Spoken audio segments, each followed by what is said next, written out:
Ünvansız melekler.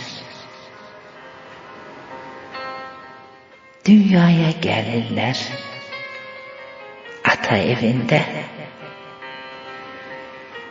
büyüyüp boy atırlar her ayda, ilde.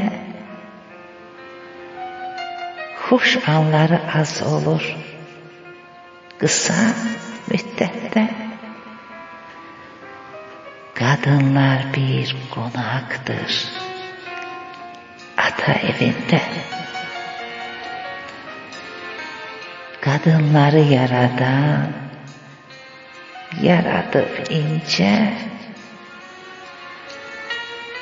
onları kırmayın o gülden ince. Neden Rabbim koruyor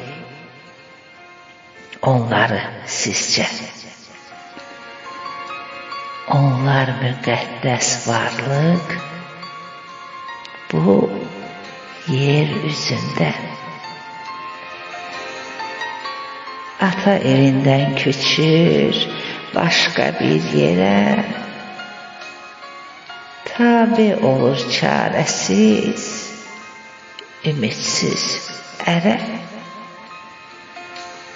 Ya xoşbəxt, ya bədbəxt bir ömür sürür. Özünü bir yad evdə qonaq tək görür. Kimi əldən yarıyır, kimi övladdan, kimi evdən qovulur hər iki tərəfdən. Həyatın işini bilmək olmayır, kadınların dərdini çoxu anlamır. Kadınların nə evi, nə ünvanı var, köçəri quş kimi həyatları var. Yeri, yurdu bilinməz bir varlıqdırlar.